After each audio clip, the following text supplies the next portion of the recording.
Students, next topic in our chapter is alternating current and direct current. तो student यहाँ पर जो alternating current है इसको हम शॉर्ट फॉर्म में एसी करंट और डायरेक्ट करंट को हम शॉर्ट फॉर्म में डीसी भी कहते हैं। तो स्टूडेंट समझते हैं कि एसी करंट या फिर अल्टरनेटिंग करंट क्या होता है। तो स्टूडेंट जैसा कि हमने लास्ट वीडियो में किया था जिसमें हमने ये देखा था कि एक इलेक्ट्रिक जनरेटर जो हमने किया था वो क्या कर रहा था, एसी करंट को प्रोड्यूस कर रहा था। तो स्टूडेंट वहाँ पर हमने ये देखा था कि जो पोलैरिटी थी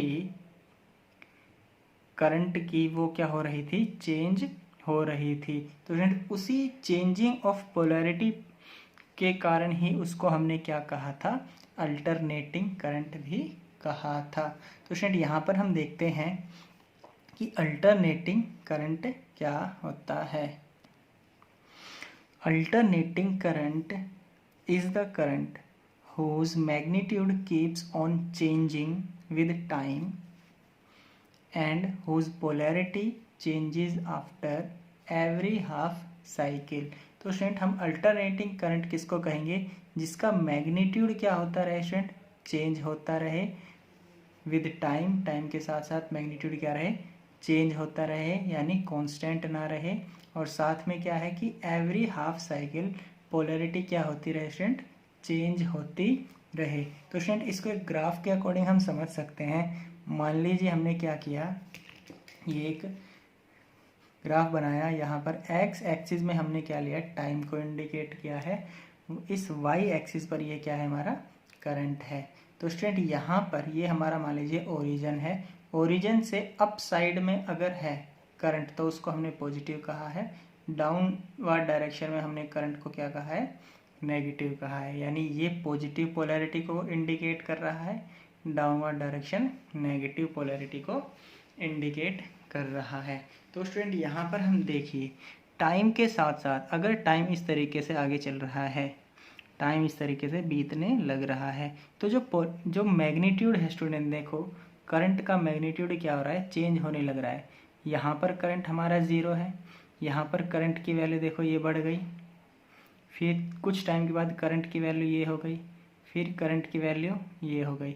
यानी करंट लगातार हमारा देखो क्या होने लग रहा है, इस तरीके से बढ़ने लग रहा है। करंट यहाँ पर ये है, इस पॉइंट पर करंट ये है, फिर करंट ये है, यानी करंट लगातार क्या होने लग रहा है स्टूडेंट, ऐसे बढ़ने लग रहा है। और इस पॉइंट पर मैक्सिमम करंट हो जाता है, इस पॉइंट पर क्या हो गया स्टूडेंट, ये मैक्सिमम करंट। और फिर करंट लगातार क्या होने लग रहा है, देखो ये डिक्रीज होने लग रहा है। तो स्टूडेंट यहाँ पर हम कह सकते हैं कि जो हमारा करंट है वो क्या है, मैग्नीट्यूड कीप्स ऑन चेंजिंग, यानी टाइम के साथ साथ मैग्नीट्यूड लगातार क्या होने लग रहा है, चेंज हो रहा है। और साथ में स्टूडेंट यहाँ पर इस पर्टिकुलर टाइम के बाद जो हमने t/2 लिखा हुआ है, अगर ये कंप्लीट टाइम को t कहते हैं तो ये हाफ टाइम क्या हुआ, t/2। तो स्टूडेंट इस टाइम के बाद देखिए हमारी पोलैरिटी कहाँ चली गई, नेगेटिव डायरेक्शन में चली गई। यानी पहले पॉजिटिव था, फिर क्या हो गया स्टूडेंट, वो नेगेटिव। तो स्टूडेंट हम कह सकते हैं whose polarity changes every half cycle. तो यहाँ पर पोलैरिटी क्या होने लग रही है, इतने टाइम के बाद चेंज होने लग रही है।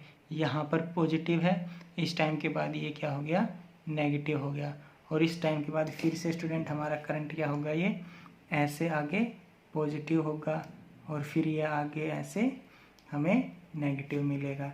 यानी हम कह सकते हैं स्टूडेंट इस टाइम, इतने टाइम के बाद, ये हमने हाफ साइकिल कहा है, हाफ साइकिल के बाद यानी ये क्या होता है स्टूडेंट, यहाँ पर पोलैरिटी लगातार चेंज होती रहती है। यानी यहाँ से यहाँ तक पॉजिटिव ये, उसके बाद ये फिर नेगेटिव, उसके बाद फिर ये पॉजिटिव, फिर ये नेगेटिव।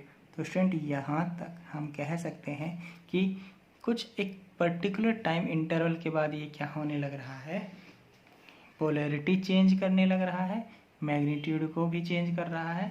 तो हम क्या कहते हैं स्टूडेंट, यहाँ पर इसको अल्टरनेटिंग करंट कह सकते हैं। और स्टूडेंट अगर हम यहाँ पर इस टाइम को इसको डिफाइन करें तो स्टूडेंट ये जो टाइम है यहाँ से यहाँ तक का, यहाँ से जब हमारा ग्राफ इस तरीके से इस पॉइंट तक पहुँचता है तो ये जो टाइम है इस टाइम को कहते हैं हम इस AC का टाइम पीरियड। क्या कहते हैं स्टूडेंट इसको हम? Time period. और इस यहाँ से इस ओरिजिन से लेकर T टाइम तक पहुँचने को हम क्या कहते हैं? ये एक हमारी क्या हो गई? Complete cycle. ये क्या हो गई स्टूडेंट? हमारी एक कंप्लीट साइकिल। यानी यहाँ से यहाँ तक ये हमारा कंप्लीट साइकिल है।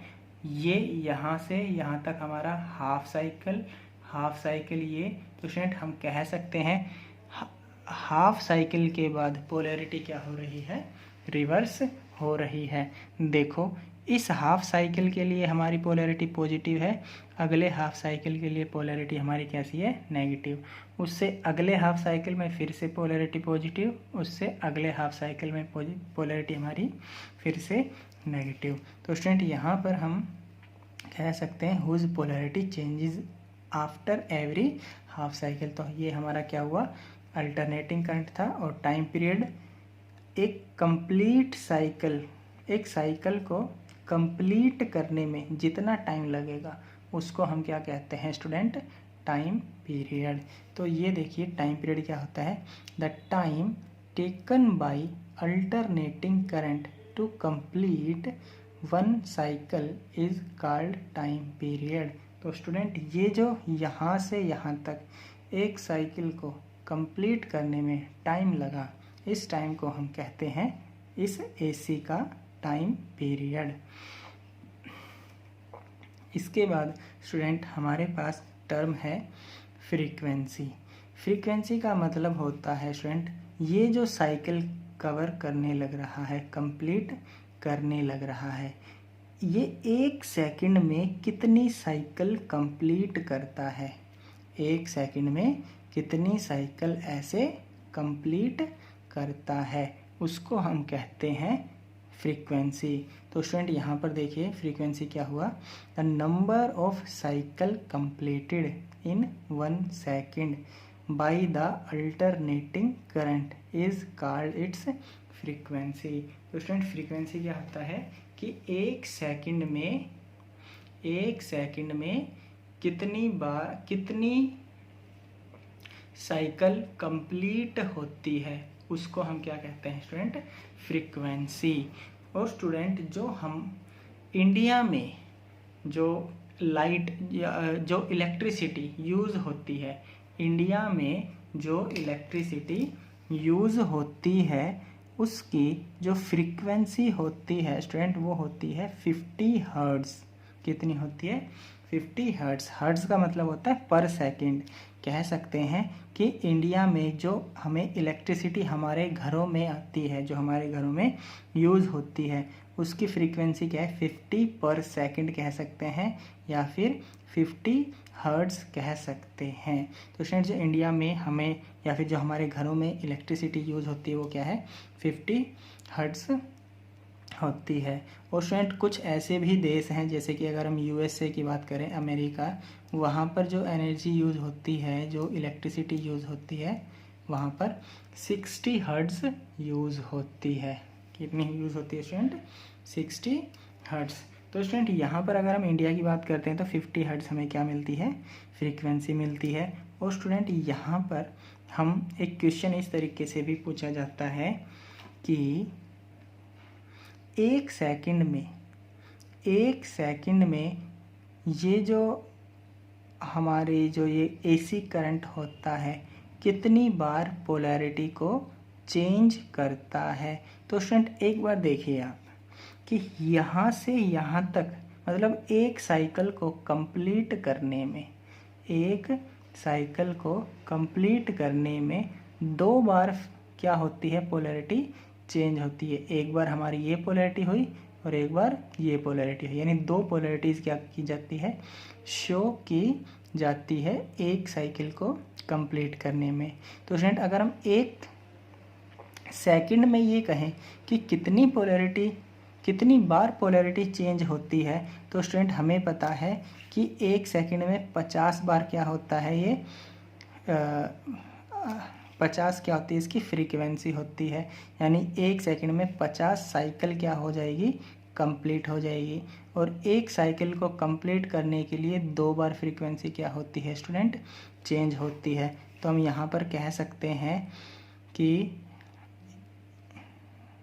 इन इंडिया, तो इंडिया में क्या है स्टूडेंट, यहाँ पर जो एसी करंट होता है 1 सेकंड में कितनी पोलैरिटी चेंज, कितनी बार पोलैरिटी चेंज करेगा, 100 टाइम्स पोलैरिटी चेंज करता है। क्योंकि कितनी फ्रीक्वेंसी यूज़ होती है इंडिया में, 50 हर्ट्ज फ्रीक्वेंसी यूज़ होती है। और एक साइकिल में 2 बार पोलैरिटी क्या होती है, चेंज होती है। तो स्टूडेंट यहाँ पर हम कह सकते हैं AC current change it's polarity 100 times in 1 second. यानी 1 सेकेंड में ये कितनी बार पोलैरिटी चेंज करता है स्टूडेंट, 100 बार पोलैरिटी चेंज करता है। इसके बाद स्टूडेंट हमारे पास है नेक्स्ट करंट जो है डायरेक्ट करंट। तो डायरेक्ट करंट को स्टूडेंट हम किस तरीके से डिफाइन करते हैं, the current whose direction and magnitude remain constant is called direct current। यानी ऐसा करंट जिसकी डायरेक्शन और मैग्नीट्यूड क्या हो स्टूडेंट, कांस्टेंट हो, चेंज ना हो, उसको हम क्या कहेंगे, डायरेक्ट करंट कहते हैं। तो स्टूडेंट इसको एक डायग्राम के अकॉर्डिंग हम समझ सकते हैं। मान लीजिए हमारे पास ये क्या है, ये टाइम एक्सिस, ये करंट एक्सिस। 0 से अपवर्ड डायरेक्शन में हमने पॉजिटिव करंट कहा, 0 से डाउनवर्ड डायरेक्शन में हमने नेगेटिव करंट कहा। और मान लीजिए करंट की जो प्रॉपर्टी है इस लाइन के अकॉर्डिंग क्या है, दी जा रही, मतलब ये हमारा करंट ऐसे चलने लग रहा है।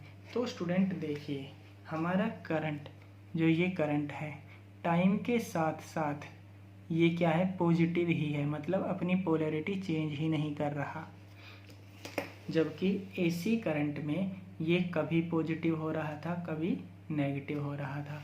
लेकिन डायरेक्ट करंट में ये अगर पॉजिटिव है तो देखो पॉजिटिव ही हमें मिल रहा है, अगर ये नेगेटिव होता और ये इसी डायरेक्शन में चलता तो भी पोलैरिटी चेंज नहीं करता।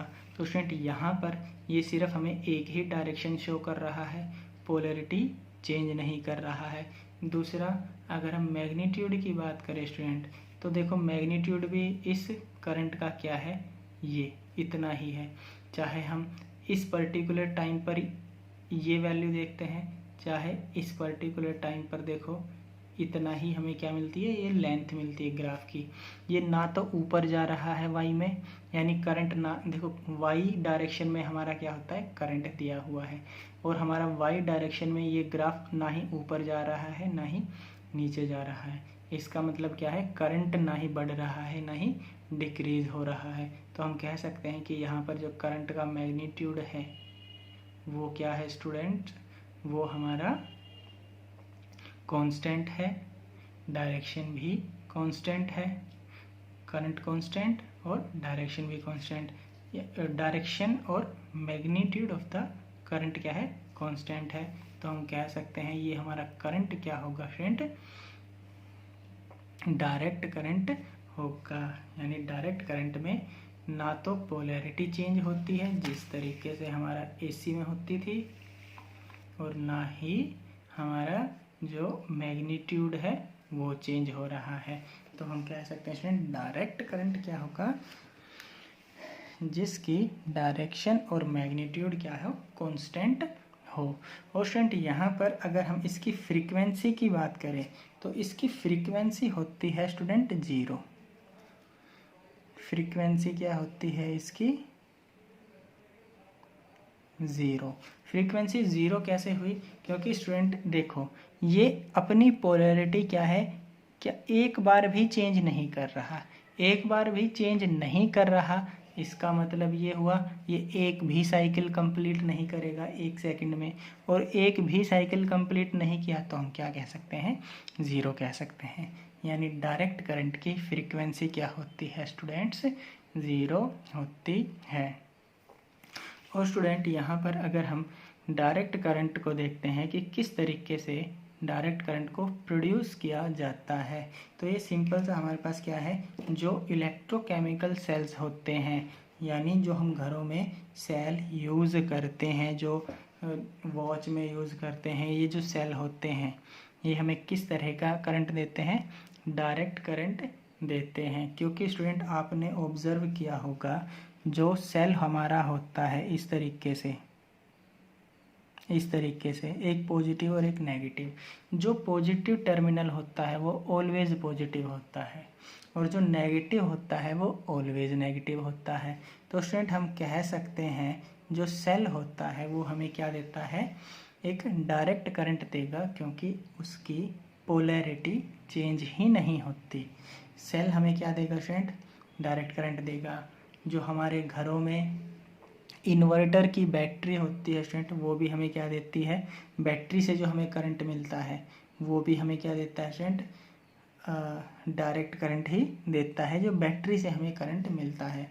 सोलर सेल होता है स्टूडेंट, वो भी हमें क्या देता है, डायरेक्ट करंट ही देता है। तो स्टूडेंट ये है हमारे पास डायरेक्ट करंट, ये था हमारे पास अल्टरनेटिंग करंट। और स्टूडेंट्स यहाँ पर एक इम्पोर्टेंट टॉपिक है, the advantages of AC over DC। मतलब हमें AC की एडवांटेजेस को अंडरस्टैंड करना है, पढ़ना है। तो स्टूडेंट यहाँ पर कुछ एडवांटेजेस हैं, advantages of AC over DC। तो स्टूडेंट सबसे पहले हमारे पास क्या है, the cost of generation of AC is less as compare to DC। तो स्टूडेंट अगर हम जब AC को जनरेट करते हैं, यानी एक AC जनरेटर बनाते हैं, तो उससे जो हमें इलेक्ट्रिसिटी की कॉस्ट मिलती है वो कम मिलती है, मतलब वो आसानी से इलेक्ट्रिसिटी प्रोड्यूस की जा सकती है एज कंपेयर टू DC। यानी जब हम DC जनरेटर बनाते हैं उसकी कंस्ट्रक्शन थोड़ी महंगी होती है, और AC हमारा थोड़ा आसानी से बन जाता है। मतलब हम कह सकते हैं जब cost of generation of AC जो होगी हमारी कम होती है, क्योंकि कंस्ट्रक्शन ऑफ AC यानी AC सर्किट को, AC जनरेटर को बनाना थोड़ा चीप होता है as compare to DC generator. Second term है हमारे पास AC can be easily converted in DC। तो स्टूडेंट हम यहाँ पे क्या कर सकते हैं, AC को आसानी से क्या कर सकते हैं, DC में कन्वर्ट कर सकते हैं। स्टूडेंट ऐसी बात नहीं है कि हम DC को AC में कन्वर्ट नहीं कर सकते, हम DC को भी AC में कन्वर्ट कर सकते हैं, AC को भी DC में कन्वर्ट कर सकते हैं। लेकिन स्टूडेंट्स AC को DC में कन्वर्ट करना बहुत ही इजी होता है, और जब हम AC को DC में कन्वर्ट करते हैं तो उसके लिए हमारे पास एक डिवाइस होता है जिसको हम कहते हैं रेक्टिफायर। क्या बोलते हैं स्टूडेंट उसको हम, रेक्टिफायर। ये क्या करता है, कन्वर्ट AC टू DC। ये रेक्टिफायर बड़ा ही सिंपल होता है बनाने में, और ये क्या कर सकता है, आसानी से AC को DC में कन्वर्ट कर सकता है।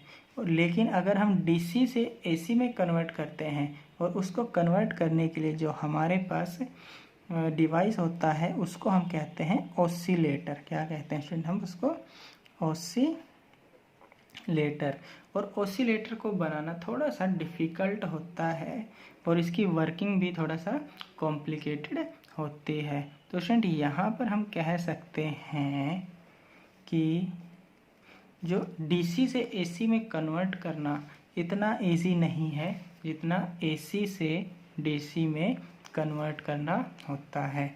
और स्टूडेंट यहाँ पर सबसे मेन या फिर कह सकते हैं इम्पोर्टेंट एडवांटेज जो है वो है ये थर्ड एडवांटेज। तो स्टूडेंट ये जो थर्ड एडवांटेज क्या बताती है हमें, AC can be transmitted to larger distance without much transmission loss. तो स्टूडेंट हमें पता है हमारे घरों में जो इलेक्ट्रिसिटी आती है वो क्या होती है स्टूडेंट, AC होती है। और ये जो AC हमारे पास जो हमारे जो घरों में आ रही है स्टूडेंट, ये बहुत ही ज़्यादा डिस्टेंस ट्रेवल करके हमारे घरों तक आती है। क्योंकि स्टूडेंट ये कहाँ से आती है, जहाँ पर इलेक्ट्रिसिटी जनरेट होती है, जैसे कि कह सकते हैं हाइड्रो इलेक्ट्रिक पावर प्लांट या फिर जो थर्मल पावर प्लांट होंगे, वहाँ से हमारे घरों में क्या आ रही है, AC आ रही है। और वो बहुत ज़्यादा डिस्टेंस ट्रेवल करते हुए आती है। तो स्टूडेंट यहाँ पर अगर मान लीजिए हमने AC की जगह DC को यूज़ किया, हमने क्या किया स्टूडेंट, AC की जगह अगर हम DC को यूज़ करते हैं तो जो पावर स्टेशंस होते हैं, जो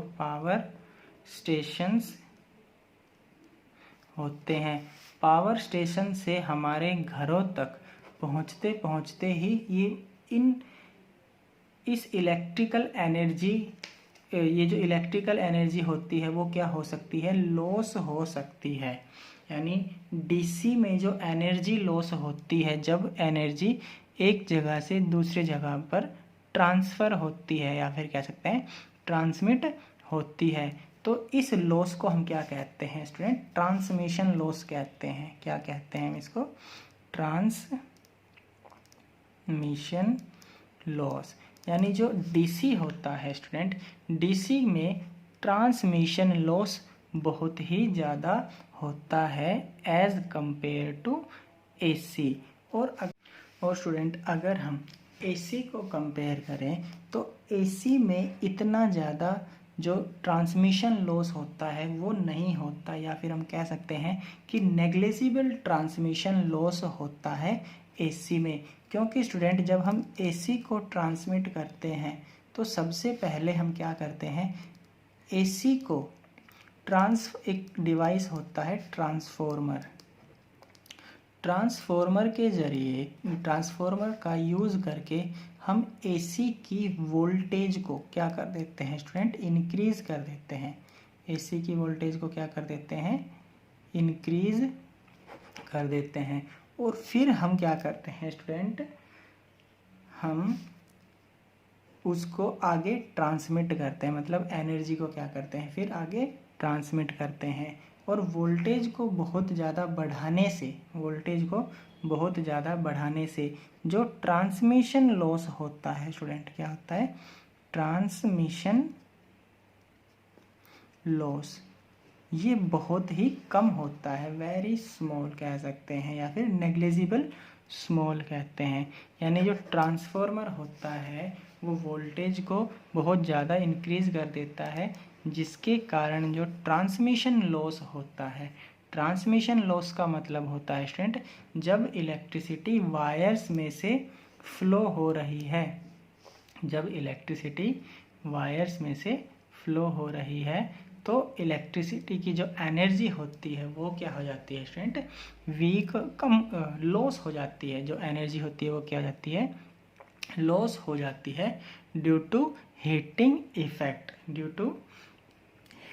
इफेक्ट ऑफ करंट। तो स्टूडेंट यहाँ पर इस ट्रांसमिशन लॉस को अगर कम किया जा सकता है by using AC and transformer, तो जो ये वेस्टेज ऑफ एनर्जी होती है या फिर जो लॉस ऑफ एनर्जी होता है वो क्या होता है स्टूडेंट, बहुत ही कम होता है। और हम आसानी से बहुत ज़्यादा डिस्टेंस तक AC को क्या कर पाएंगे, ट्रांसमिट कर पाएंगे, लेकिन DC को ऐसा नहीं कर सकते। तो इसी कारण स्टूडेंट क्या है, AC can be transmitted to larger distance without much transmission loss. क्योंकि स्टूडेंट जो ट्रांसफॉर्मर होते हैं, ये ट्रांसफॉर्मर ओनली एसी पर ही क्या करते हैं, वर्क करते हैं, डीसी पर ट्रांसफॉर्मर वर्क नहीं करते।